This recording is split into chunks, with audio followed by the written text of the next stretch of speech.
And they lived happily ever after. Pinkie Pie finished. She closed the book as the cake twins watched her with great interest, as if they expected something else to happen besides the anticlimactic ending. All of that really just for that, happily ever after. Where was the confetti? Pound Cake put his forehead in his mouth. Nimrod showed her where change a little Zapper Galcos that maybe she was reading into the situation a little bit. Happily after, pulled back. What sort of amateur ending is like that? Pinky should read more damning doom books, these kids. The babysitter scooped up the food and tossed them up, catching one of her saddlebags and the other in her right. The tiny boy's coat. For some reason, kids love being shown in the errand hall. Pinkie Pie said as a group. So that's what the library looks like. Now we're going to see what an archive looks like. She bounced out the door to close the light. Emraj sighed and hung her head over the ledge. The lobstick was really cold. The Wonderboy and Shiny didn't want to be sick during the Wonder Trial, but she really don't have put her hook on it this time. It's not like they kissed or anything, but she got a feeling if they never danced and smooched instead it would be less, or less whatever it was. Instead they completely avoided all sensibility in their music. Then at the end they saw their eyes on each other and walked up in opposite directions without a word. This highly unsatisfied finale was a great deal of unfinished business. And if there's one thing about unfinished business, is that it doesn't get finished until it causes trouble. Nimraj glowed in frustration and cocked and dived into the wall against the library wall. Twilight looked up from her writing. Twilight zoomed it down. I can hardly progress with you making all the racket. Have a seat over there and get my noses over there before it's out. Twilight's girl sat around the library and she went upstairs. Oh yeah, that's what she was here for. She'd forgotten. Nimraj kept asking herself the same question over and over. Why didn't she kiss Soarin? She should have done it. She should have said yes to the vulnerable guy about right into a relationship and let her jealousy tear them apart after she didn't make the cut to a child because of her parents. But I was screwed up. Gee, that's the stupid Ash. We're thinking about it already. Hey, Rainbow, I got your nose. Aren't you going to come down there? Are you okay? I'm fine, never been better. The lopsy Peggy said while she brought herself down to the floor and fell back in a cushion. Okay then, Twilight sat on the cushion opposite Rainbow Ash and laid over a journal and stack of separate paper cuts. And you're obviously not fine, but I won't cry. I highly recommend talking to me. You wanna come try to walk and dealing with a big game? But it had no effect on this point, Ash. Well, I had no choice but to move on the ultimate proof for anything. Right, well, I'm sure lecturer she loved. She closed her eyes and started red-siding. The beginner, Catchwood was not always the royal city. If Raymond didn't pass the Wonder Child, it would be all his fault. He hated himself right now for that. All that training to put in for it all to be right. If she got anything like he did right now, it was going to be hard to achieve with every vote was needed to succeed in that trial and win the team's favor. So I realized he went to floor again. He stopped lapping laying with a clack on the club angle, continuing his brisk route to the next door. Low sea lining speed was what rapid by her said. Soarin was lucky enough to catch the elevator exit while he was still in. Hey, Soarin didn't expect the to help in. What can I do for ya? Letting speed command was sticking up in a static electricity disaster, but neither variable had paid attention to it. There are plenty of usual things like that around here. I wanted to see if you ever noticed anything strange about Rainbow Dash, Soarin said. The other stallion took his question seriously, mulling it over with a hook on his chin and static crackings made. Can't say I have, if it wasn't you, I might say her calls are pretty definitely, said her boldly. I'll give me that raise. Maybe I said I haven't been ugly, her. Can't ever get away with that on personality type. And right now that I think about it, I remember seeing her before. In a painting at the gallery opening. You were there, remember? Maybe it was on a window. Anyway, it's about the art star, you better wear his fake show. Thanks, lighting stick, so I wasn't going to get to the bottom of this today.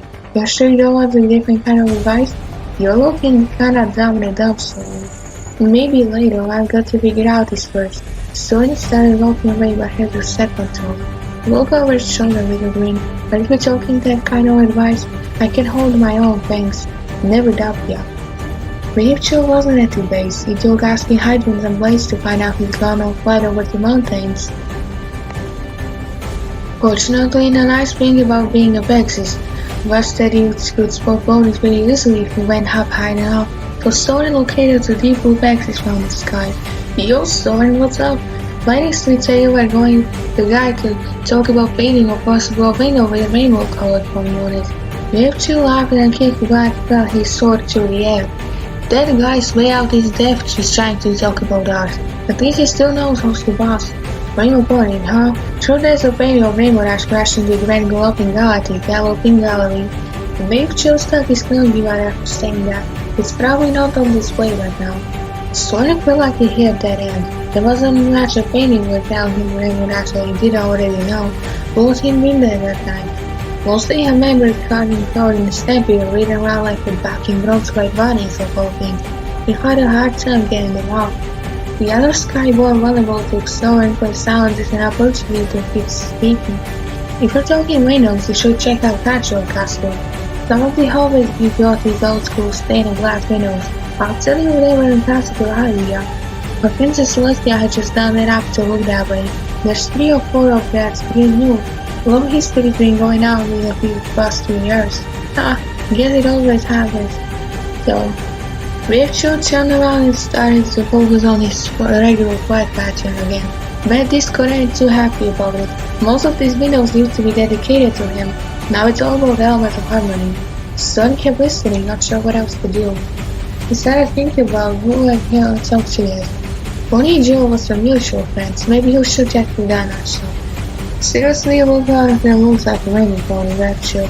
Noticing the other set of wing beats was staying away. Soarin knew right though, hurricane. Seriously, it's her? The picture isn't spot on, you know.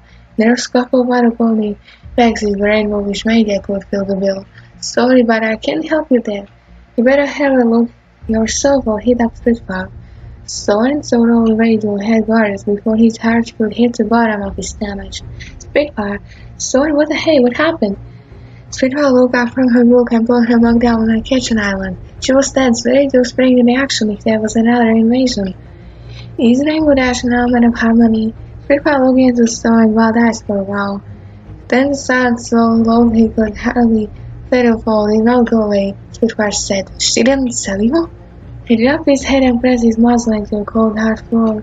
Which one? His voice gathered and he spoke. You know what? Never mind. I'm gonna think it's over. Oh, he left. All this time she hadn't said a word about it. And after everything they'd been through, she still trusted him enough to say something so simple. Maybe she thought she already knew. No, he could think of times when his ignorance would have been obvious. Of course, an element of harmony would what evil was like. He'd asked if she could handle it before he told her accusing mark story. Oh, thunder, she was an element of harmony and he told her that story. He thought he was training her to be tested. Maybe she was the one testing him. Was she watching him now to make sure he wasn't evil? Maybe it was part of her duty to see what he was listening for the average before so long. Maybe he was only imagining that she was interested in him, because that's what he wanted to see. He'd fallen for a hero. All the pieces fell together and Soarin's mind couldn't handle it. The voices she had it against her. Her federalist attitude to what the story should be. As horrifying, the day the Wonderbolts met the Appaloosa in place of elements of harmony was the same day she trained on a trip north. Her ridiculous ability to pick up flight trade was like nothing. Think she could take on magical hurricane all by herself. The matters that were her five closest friends. How in the history of Westia was it even possible for him to be so blind? Why didn't she tell him? Why? The chain may be very invisible and the princess, without running Rainbow Dash radio in the middle of that sentence and headed straight to the door, blind. Rainbow, where are you going? She knew it's time to think it over. One important thing about extreme emotion was to wait at least a few hours before doing the volume. Or else it created a mess and hurt feelings. Yeah, she was going to have her sleep on his own. Imagine her surprise the next day when Soarin showed her way out before scheduled back this time. She couldn't tell if he was avoiding her gaze, because she was definitely avoiding his. Something was wrong. She felt greedy. All the other 5 helmets of harmony felt, but the only with the biggest problem was vanity. Yamarash couldn't find his stomach to hug the legs of the ring. She pushed it away, came from underneath the pedals over the table, and followed Soarin into the air. He drew a toast towards the house and Miller looked back. They fully not happy silence for a few minutes before he said, "Why didn't you tell me?" "Tell what?" Wrong answer. Soarin peered over his shoulder and he saw his eyes. She deserved to be punched in the face toward the hurt she saw there. He looked away and pulled up the collar and sat uncomfortably far apart. This wasn't how it was supposed to be. Curse that unfinished business, all of it. She stammered, "I should have told you. It was likely when I asked them later to Princess Celestia, wasn't it?" But she didn't, so he wasn't only hurt, was also angry. He'd have at least a whole fight for a casual to think it over. How can you ever be a Wonderbolt when your loyalty will be liable? Limerash fell in her ears. "This is what I didn't tell you. Why should bring an element beside my life?" "Because," Soarin said frustrated, "he put his hopes on himself for work. His spirit without pain at Soarin. He changes everything. You don't even try to know who you are anymore. How much evil is really you? Did you learn to do something rainbow? Or is it just the power of being an element?" It sounded like he was accusing her. "I did do something rainbow way before I knew this would happen to me," she snapped. "Being a Wonderbolt was my first thing. Or didn't you notice?" "Oh, I noticed alright. And if I didn't know before, I definitely knew after I told you the darkest moment of my life it made it all seem better. But how was I supposed to know where I was all the time? It was you keeping a secret," he demanded. "Me?" Limerash spluttered. The rainstorms cloud over from her feet and made the thunderclouds coming from Soarin's hollow face. "Well, you know what, Soarin? Let's talk about your story for a second. You know what was out there on all the nights you went in the forest? You want to know who last night and won? It was you. You." Soarin's eyes went wide before they narrowed in her thin slits. "Then you should thank me. If it weren't for that, you wouldn't even be an element of harmony. Princess Luna would be staying sharp on the moon." "Thank you," Limerash laughed. "You don't even know what I've been through." She stood up. "Nightmare Moon tried to wrap me in one shadow box. Sounds familiar? Where do you think she got that idea, huh? How did she figure out that it would reach so perfectly the honor of glory Wonderbolts are supposed to represent? I always wondered." Soarin hissed through his teeth. He didn't have clearing that, not of her mom and not the way she said it. Lord Bexley had their ears back and Yang were clanking their eyes and plucked up their hooves. If there was anything to be said about this fight, it was the epic level bonus never said anything half-assed. The standing on forehead was also staying up too. "So now I'm the villain? Well, I've got news for you, Dash. I put it behind me. All of my mistakes I would have passed." Limerash blurted, "Oh, how will get worse," Thunderboom. "Nothing's that out still there, Soarin. He's not even Princess to remember now. Think of all the horrible stuff you saw in the forest. I can only imagine what Nightmare could do with really dangerous bitterness stemming from the hurt of body that was supposed to be true of Westia. Where do your royalties style has Soarin?" she kept rushing. Clear about every time you heard about ponies who disappeared in the fiery forest, never to return. Soarin lashed out. "You will never be a Wonderbolt." Those were unthinkable words to say. One moment Limerash would notice her eyes was appear, the next time she was right in front of him, from very breath away. "Never be a Wonderbolt," she said, casting a brief engagement in the depths of Soarin's soul. He was the only person on Westia able to meet that look without flinching. "We'll see about that." Like this, Soarin placed a sentence to the empty air. "You'll never be a Wonderbolt like this. A body of Wonderbolts led off in the direction Limerash had gone. You kicked his own cloudy and made it rain. The better broadcaster were going to have it all for explaining this one. He was still mad, but he felt a lot better. Like his heart beating puzzled, and now it didn't matter. As far as he could tell, the fight solved two problems. One, he got everything out in open. Two, it made Limerash focus on the Wonder Show. It made everything he said except the last bit at the end. Soarin wasn't one for a clever social setting, but he had a sense for what Limerash did and what would fit taking time off. The day he discovered that it was a two-way street, he concentrated on his out by bringing up his past in such a nasty way. Soarin had reminded me to go with the MLP forest right now. It's either plays a part and see every evil twisted creature but does it again. He will never be free of me, like he would say. He made a mistake with consequences that would follow him the rest of his life. He hoped he hadn't made a step as he told his way back from the control. Setting beloved clothes are the better routines, everywhere could feel them. A small crowd gathered to watch. It was once both very scary and extremely funny, like watching a cotton pillow suddenly explode. A blue floor raged around the sky, beating the top clouds and making a new one just so we could beat them again. Audience member Applejack said the impossible display of energy. Yeah, I think we should talk to her. But I was Rainbow Dash head back to cloud to that. That's okay, I think I'll stay down here. Well, alright then, my record is not so tied up some steam anyway. Applejack said whilst Rainbow Bags is up on a cloud. It was hard to believe the sound of coming from that direction was a body not that would first rely on. Applejack said while the rainbow makes his stop on a cloud. It was hard to believe sound coming from the direction was a bony and not a bloodthirsty lion. Rarely jumped at the elevator parasol passed into her back. Is Rainbow Dash putting on a show? I suppose you should go that. Rarity hummed to herself like her backseat for a massive red cloud. Plastic lover stiff. I was afraid that might happen after the royal wedding. It's not healthy to contain your feelings like that. Why is not even dream and some ponies mad? Dr. Rarity saw that situation. She'll be fine, but Rainbow Dash is not really easy for gaming type. Said Pony wrote something about her life being ruined and flew a cloud across the sky where it heard another one. Both clouds burst. Pinky was suddenly involved in a conversation like she'd been there whole time.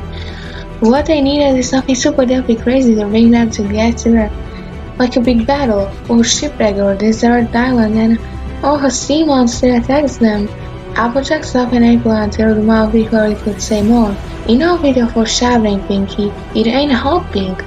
The backseat of the floor was now bending and splitting at the black cloud. Finally reached having reached the limit of the energy. Her host launched out with a cloud with no effect. Never Wonderbolts, show him. Come on, girls, I know Rainbow Dash is probably gonna sleep this one off. And you forgot for the summer celebration? Soarin said wordlessly at the words on the page. He was sprawled on the floor with the last installment of the Rings and Blades series. After a few minutes, he turned the page and realized he looked over the one before he was actually reading it. So he flipped back and gave it a few more tries before the story stuck. The problem was the book was bad. It was there were so many other books scattered around the room. The previous two Rings and Blades were by the bed. Half-read comics books spread faced open by the floor. Crunched up balls of paper with Soarin's roses carving on them jumped around the lower display, and a chair of paperbacks led from the sofa to the doorway. In fact, there were books everywhere but in a bookshelf, which should now be called a pantry. He tried using it as a refrigerator, but the melted bowl of ice cream was testament to how others went. Delivering his stopped drinking coffee, he also stopped sleeping, or at least he thought he had, but sometimes the day suddenly changed in the middle of what I was reading. Lighting through badges of Soarin's room and nearly gave me an eye herself. Alrighty, Soarin, you had your time off, now it's back to work with ya. No more of this moping out. Well, come on then. Next thing he knew, he was being shoved down a hallway with his tail. I wasn't moping, I was reading. Moping, everybody watched Lightning Stick go by, jacking a stud Pegasus behind him. Whoa, watch out for that. Lightning Stick followed him around a sharp turn without thinking. What? Corner, Soarin whispered. Lightning Stick pulled over a little further and let go. Here is he.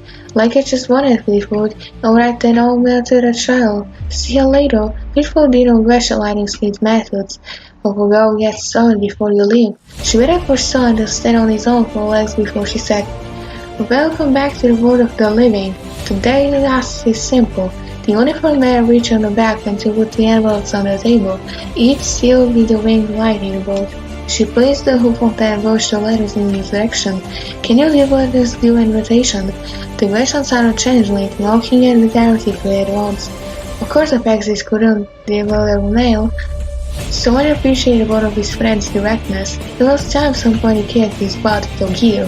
Yeah, I got this. He picked up with the invitation in his mouth like he hadn't taken the last few days off, and Fleetfoot discovered to find the Pegasus for the first later. The thinker needed no explanation. He didn't have much time to spare, so he went back to his room and stood it up. He also cleaned up the ice cream shop and shelved some of the books that were the biggest trip hazard candidates. The rest would have to wait. One summer breeze marked the journey to Las Vegas. It was still really early on this day, the longest day of the year. The sun wasn't due to rise for a few hours yet. Delivering the first invitation turned out to be uneventful, but Rapid Fire always said Starbeast was the level-headed pony. She accepted her note with thanks, opening to excuse herself to prepare. Soarin joined the pony run through. At this point, a number of things happened. far away in Equestria's coastline. The Princess of the Sun raced today over the ocean expanse behind her. It was the most breathtaking sunrise celebration any pony watching had ever seen. The sun itself was also very different, warmer in a new way, as if it were reminding them of the old good friends in their lives and the times they spent together. It was going to be a perfect summer's day. What I didn't know was the rest of everything that student had learned over the years, and that's why it was the apology for real mistake. Princess Celestia had asked Twilight if she would like to help raise Sun with her. This regret had followed her a little unicorn when her mentor brought up months ago that any pony besides the Sun's guide should be involved in a sacred rite. It was completely preposterous to every pony but the princess herself apparently. Princess Celestia had the patience of 1,000 years, so after she broke the news of Twilight's worldview, she waited a smile for her faithful student and calmed down. It was a secret just between them, of course. Twilight had only done an infinitesimally small part of it. After months of study, she managed to capture one fraction of moment when horrific results could only bring to life with action magic. Back in Ponyville, Applejack was out sketching out the new planet maple tree that wasn't fading so well. She added some of her magic to it and the young tree perked up into it. Some plant things were so bound like that, they needed the loving care and the day until they were being strong until the love and own. Applejack was making to make a move when a bunch of birds started making a ruckus. They lifted up the treetops over the forest and walked towards the farm. Now she had to make sure they didn't eat the seeds out of some flowers before the harvest. On the way, the fields with some flowers were taking small forced, quivering steps towards the apple orchard. Her teal eyes started out until she saw Applejack, who went over to her immediately. Sugar Cup, what's wrong? The Pexy stammered through her chattering teeth. I don't know. Over the edge of the woods, Princess Celestia herself brought up the abundance of Ponyville not the enter. The unicorn appeared in a burst of magic. She burst around and cursed under her breath. He was not in bother she been trying to get to. Wretched magic in another burst she was gone, leaving nothing but a pink sparrows spawn. 2 guards at the one Cantrell castle already settled into a routine they had been following for over a week. Stand by Princess Celestia's room and make sure no weird letters arrived. It was unusual that the princess was spending the morning sleeping in her room for once. No pony commented on it. It was well noted both royal sisters were often extremely busy, and the darker one was prone to disappearing for longer periods of time. The sun breached over the horizon and made around her 4-house shift where absolutely nothing would happen unless the guards stood on the front of the window. Princess Luna opened the door 3 hours later, much to the surprise of everyone involved, including herself. The frightened bit was there not much to attract some pony who'd been to the dark side of the moon and back. She commanded, "Fetch Morning Sun and Quinix, now."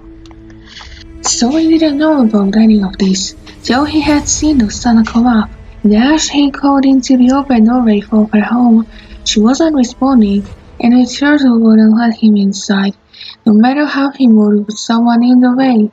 "Look," he hovered past the turtle's head. "Maybe you're still angry at me, but at least come get this letter." Still, Grimrash was silent. He hadn't come all the way for this to happen. Soarin peered into every window he could find until he realized that she wasn't at home. "Yeah, Dash, do you think we ever figured out where to deliver this invitation by magic? Where are you?" In fact, it was quiet around Ponyville. There weren't many ponies around to even skip this wonderful weather. Most of them probably packed their bags and weathered the summertime celebration. Grimrash hadn't forgot about him and decided to skip the Wonderbolts and go with her body instead. Had she? He seriously doubted, so he started flying in order to find her. The outfit forest seemed like a good start, but Soarin's gut instinct told him to not waste time traveling through the cloudy mess. She wouldn't want to go back there in case she ran onto him, he was sure. Maybe she would because she wanted to. The part of him inside cried for that to be true. But no, first he'd search where it was easy to see. Then he'd go to the forest. They were running out of time, so he was going to need so things were messed up because he never ran one stupid piece of paper. While he was reaching his wits' end, he saw a rainbow platform. There was only one fix that he knew that could make a rainbow like that. Grimrash was out raining, of all things, honing her skill until the bitter end.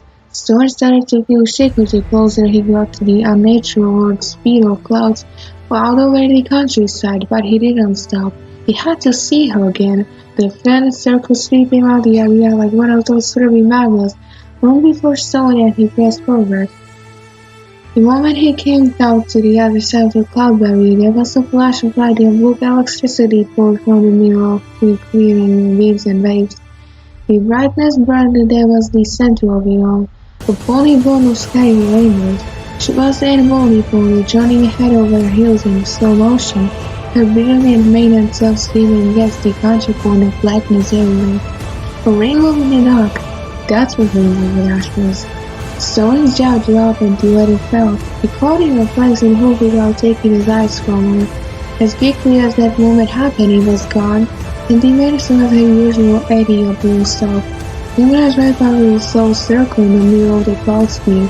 He was about to race into a new maneuver when he suddenly jerked to a standstill. He remembered when he wasn't realizing how he was doing and picked the invitation back onto his mouth and hand out. Wonderbolts said nothing as she approached along the elaborate line, but Jazz realized there wasn't any more to practice. The wonder child was now. She nipped the envelope between her feet and took it from him. The crest of their mouths touched. Wonderbolts pulled away and saw the envelope open. Her eyes darted over to writing. Soarin urged her on. Dad, you have to hurry. The chain reaction of elements that started with the sun reached the last link in the ground world. The rounding off cut off Soarin's voice, and both Bexy turned to see the green smudge that was every forest shouting like feathers. Impossible as it should have been at his distance, the thing that rose out of coming words was two two ponies. Soarin knew it was looking at him because he felt the horror of experience in his chest.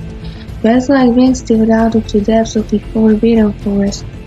And Wonderbolts took me one to look at the black molten rosary and fled. All that reminder that Soarin said was a lingering conch of colors. The element of loyalty didn't have a place for him and had left him behind without a word. It broke his heart. Soarin waved around and rolled at the top of his lungs. Rainbow Dash! She didn't come back. No matter how far he looked, the only feeling left was a rainbow. She would never even forget him what he said. It was over. The winged beast started in shouts towards Cloudsdale. Soarin shone around with fire in his eyes. Determination burned away every last trace of weariness in his tired body. He was a Wonderbolt. If he had to fight alone, he would. He'd fight all the rest of the yarn until it killed him. He'd fight knowing it was who he had hoped to bring this terrible being into the world. Because for once he knew it was. Not even Wonderbolts would today on the wicked creature, full of force and ancient grudges around. By the time she was on her way, she noticed Soarin did not follow her. The only hope now was that he would be fast enough to get back in time while he kept the four occupied. The very little snapping of our announcement was going to attack the Wesleyan. Something that irradiated hate and made it suggested it. Would not all ponies or played psychological games like intelligent violence did. So friends were the first ponies adjusted to help her. But they were scared around Wesleyan and couldn't slap on the element limelight without permission. Getting her permission was a royal pain and Wonderbolts was too lazy to deal with it. The one pony who wasn't too lazy to ask was series away at the summer sun celebration. Without the bubble boost on the gems, they needed extra help. Wonderbolts knew exactly what valuable help was going to be. Rushing to the Wonderbolts and making a huge dramatic scene about an attack would be about as effective as rushing into a blue relative's wedding and accusing pony of being given from a fly riding as a heck. Wonderbolts didn't even have a lifelong friendship with the Wonderbolt on the side of that deal. But she could bring that one today. If she showed up, she was serious. That was listen. The plan was simple. Top the Wonder Child became a Wonderbolt, find 12 rushes burned to Ponyville, stop the every forest pig. Was the plan over the top insane, unlikely to fail, completely lacking in carefully rationalized thought? Yes, which is what it made me to perfect Wonderbolts plan. The Wesleyan had dealt up in a sheer cliff where waves shouted around the broken rocks below. The ocean was packed with twisting rock formations, many of which towered out with body in arches and detailed spirals. Some had enough of flesh for grass and trees to grow, others were pierced with tunnels and you could see all the way to the other side. With clear skies all around it, it was easy to see the cloud overlooking the natural obstacle course and the group of winged foes lined up on it. There were 4 competitors. Limerash made them back to row. As soon as they skidded into place next to a pink tinge main, Fleetwood launched into greeting. Most of it slipped through Limerash thoughts while she tried to override the screaming urgency in the back of her mind and size of her competition. Every policy step was a force to be founded. But her biggest concern by far was Rook, a cinnamon stadium with a pitch-black mane straight by a blue white band. The pegs next to him were tense at the point of having almost their wings out, but Rook was focused on Fleetwood, calm and ready. His interested bright eyes made him feel friendly and approachable. Limerash, on the other hand, was glaring at the sea cliffs with her wings out and ready to go. She was only for one thing today, the win. Not a test of your skill. Ponies of your level have no need to prove their skills, Fleetwood was saying. Her shining white mane crested the blue curves of her flight suit like the waves pressed into the water behind her. The wonder child was never the same twice. Lightning Streak landed next to Fleetwood on cue with a round ball in his mouth. This, Fleetwood said, is a rubber ball. Lightning Streak dropped in a step aside. Rather than falling, the ball stayed suspended in the air exactly at the same level it was before. It took a fainting metallic shine. You will never have a hard time finding it, even a harder time capturing it, but it won't shower outside this area. Fleetwood gestured it with a wing that encompassed just about everything from a cliff on out. The last thing you need to know is there is no guarantee any of you will pass. Fleetwood gave the comment a moment to sink in. Go! Lightning Streak struck the ball with a widow kick so hard it shaped off part of rock pillar far away and big out of existence. Verity and shade that the object was now was available on his guess.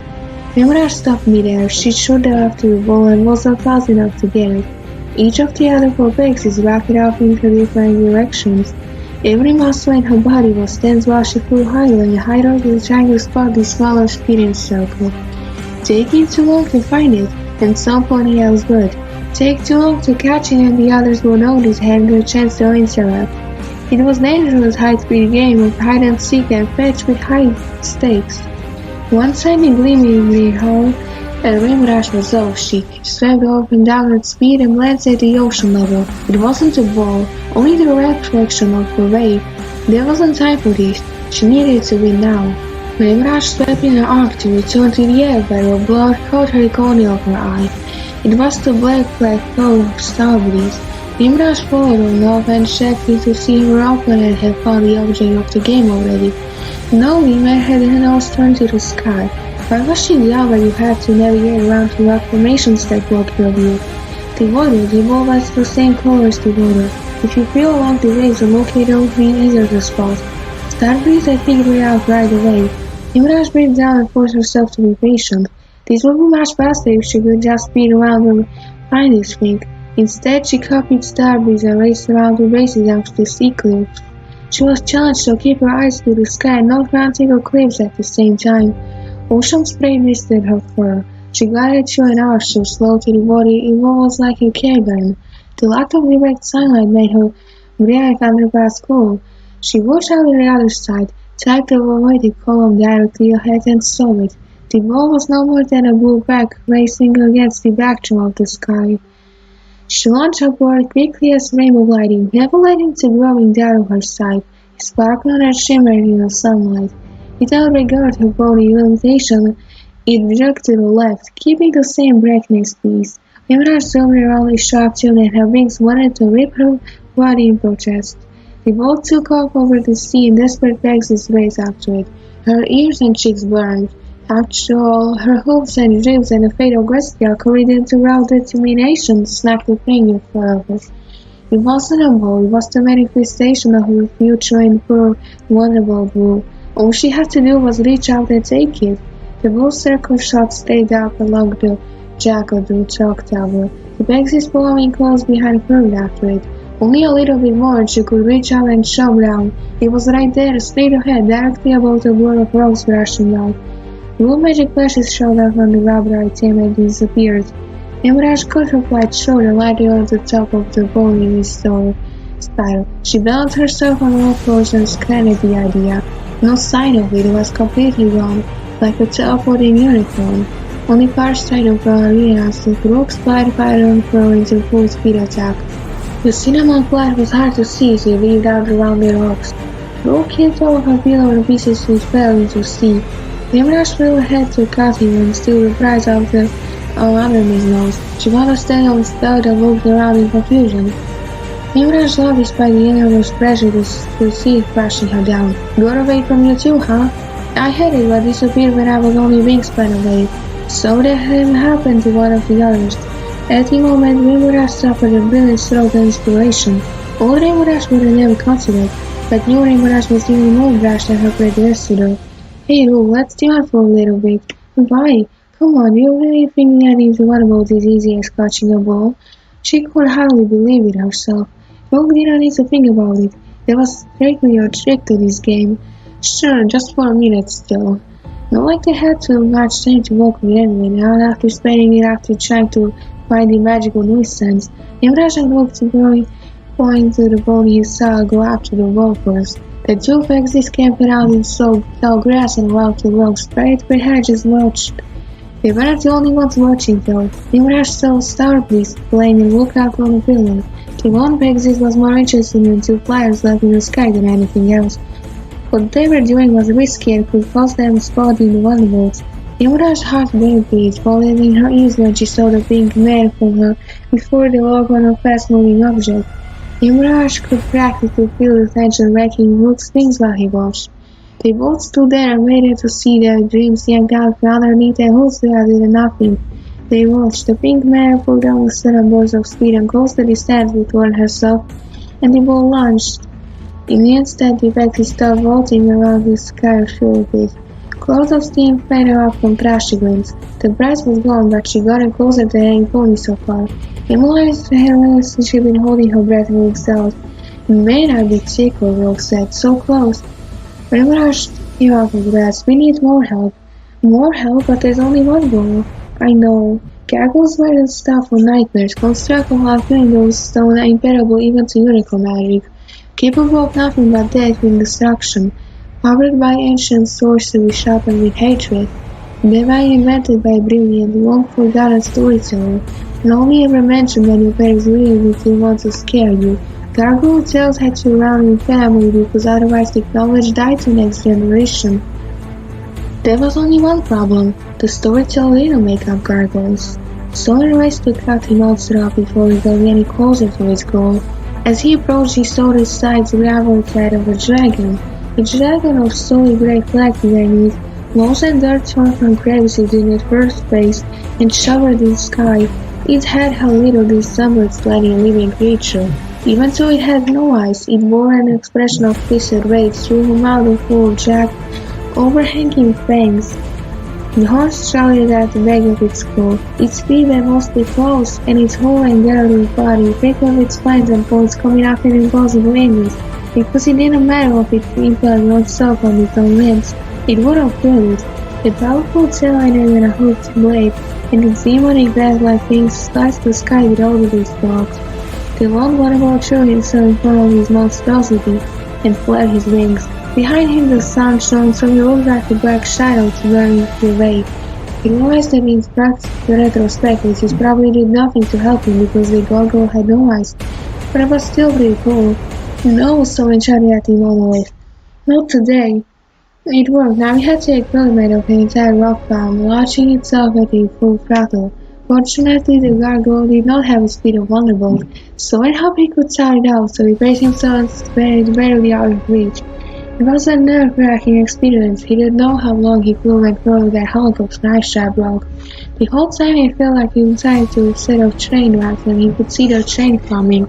It was right there, chugging and whistling full steam ahead, but for some reason never got any closer. In the end, Peggy's cool wings could not keep up with the demon. Vertigo crept into his movement and he realized that even if the gargoyle did not have the legs to pick up an easy target, it was a little defenseless. It would never run out of energy. You will never be free of me. A blast of air cracked Soarin sideways at big tone, sunk down with the slant head from where he was. Adrenaline shot to his sister and woke him up. He regained control and plummeted to the ground, trying to get away from the gargoyle. It followed and swung again, missing behind her road in an evasive maneuver. The ground was suddenly very real. Soarin blank heart and pulled up. Dirt exploded back from the monster's landing and stinging granite pierced Soarin's coat. His valuable option. If he kept doing what he'd been doing, he'd be done with forbidden and hot shots. If he flew away, it followed him directly where police wanted to protect him. Alone, he didn't have the tactical intelligence or power to subdue this gargoyle. Even if he could buy enough time to build up a storm, the chances it would go against an ancient powerful construct chased by hundreds of years of fighting were slim. He had created his own demise.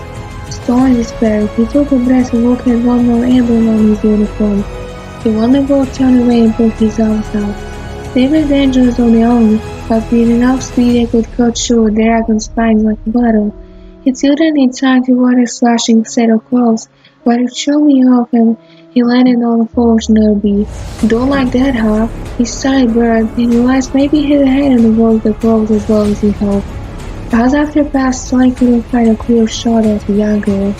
He had come so close to one point, only to have half-sharp spike graze into the fabric on his hind leg. The stony being moved out of the way, suddenly Soarin could see the demon's head. He fired for what knows the enraged Harans right before his hooves impacted one of the two crooked holes. The moment of truth where he either broke his leg or succeeded came and went. Jack rolled persevered, severed clean off the gargoyle's head.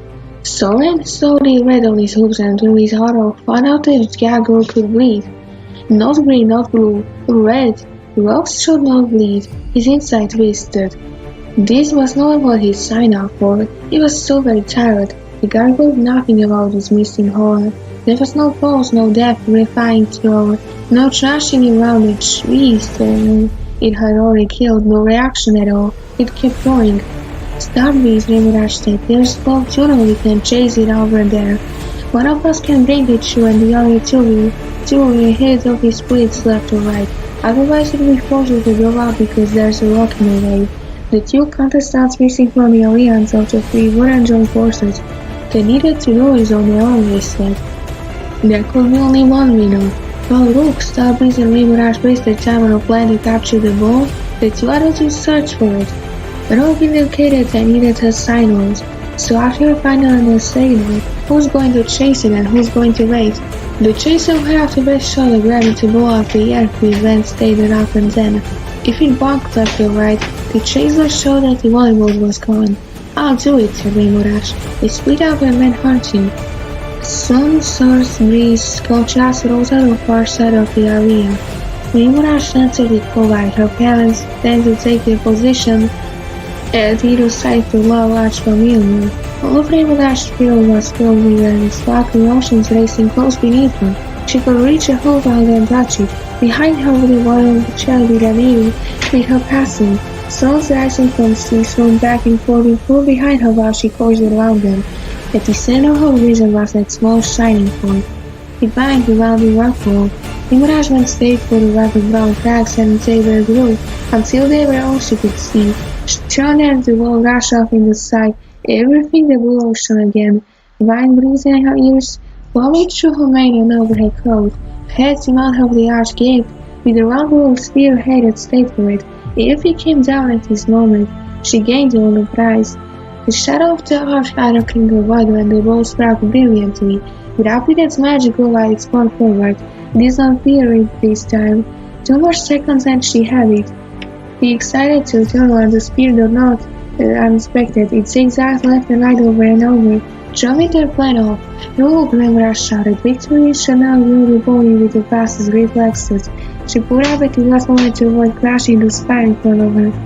Rose whistled by and she threw her head back, pulling it to backward loop.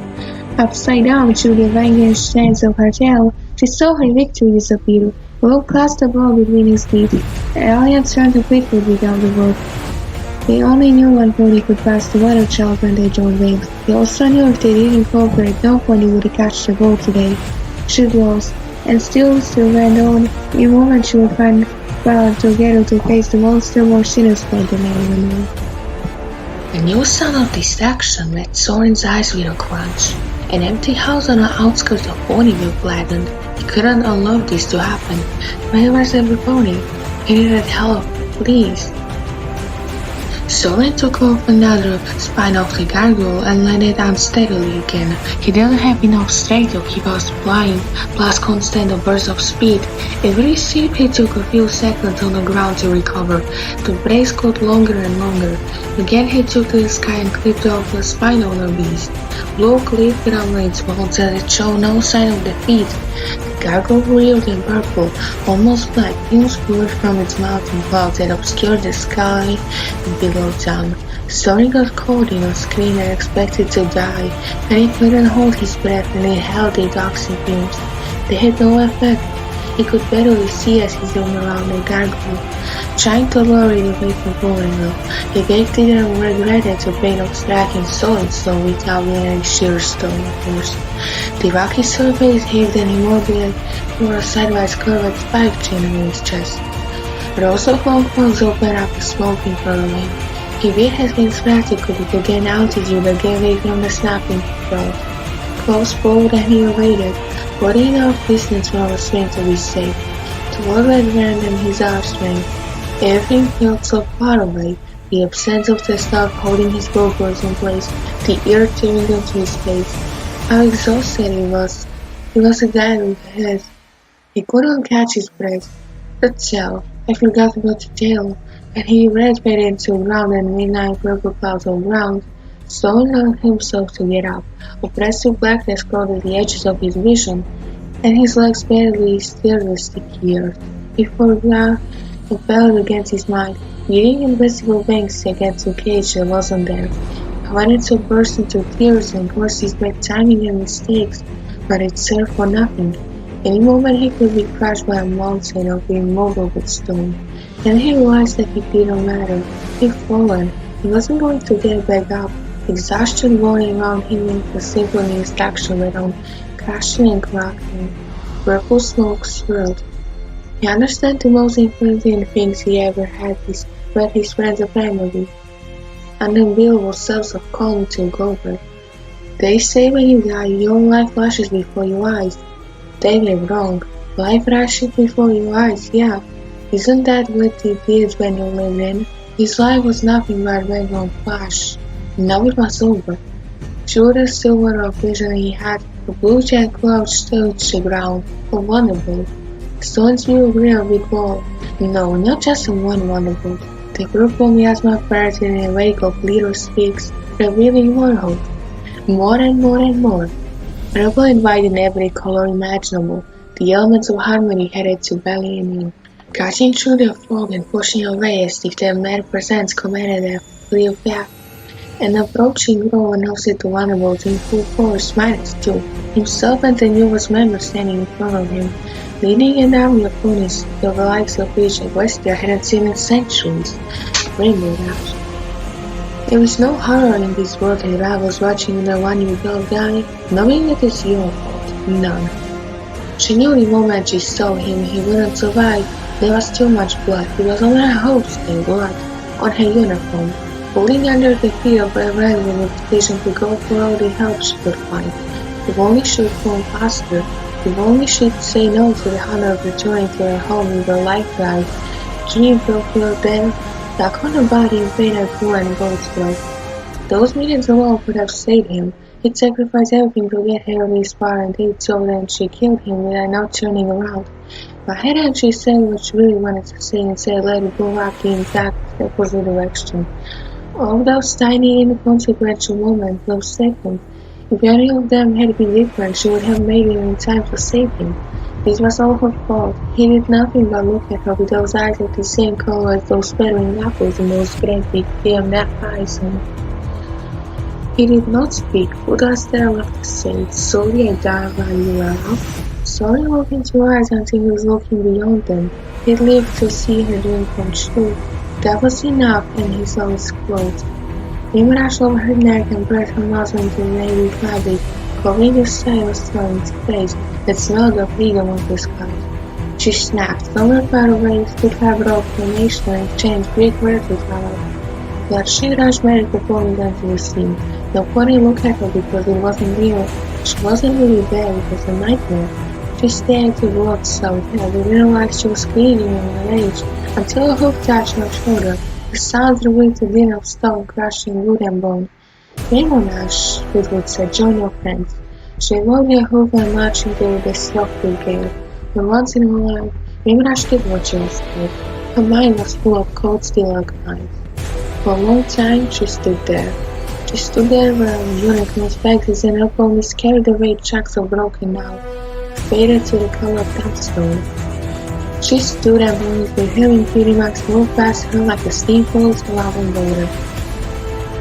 Friends hoped comrade slipped away. She stood there until there was nothing left, and she was standing at an empty patch of broken ground of black and blue gleaming. The last pony standing should have been the first one there. After there was no more to be done and everything was left, the 5 she conned on wolves remained behind. He didn't know he would stay in the fight. Claire just stayed, resting her head on the ground and Ramonash made her race into the last exit with a wolf. But Jagger moved her head and did not speak. Ramonash's voice was stuck. I should have known if I hadn't told, if I hadn't said what I did. Once spoken, words couldn't be taken back. All of her friends knew what to say, so they hugged the Brexit with dying time. It's nothing for darling, whispered Clarity, and we are here for you. The comfort of all those one having ponies wrapped around her was too much. It was too much knowing the ponies she desperately wanted to be held in comfort and forgiven by neighborhood. She would never know Soarin's love. Ramonash took a steady breath and parted from her friend. Thank you guys. If you needed me, I'll be around. 5 shades of light watched her fly away. That night, even after the ponies had fallen asleep, in the sound of soft rain outside, the graceful sky continued to cry.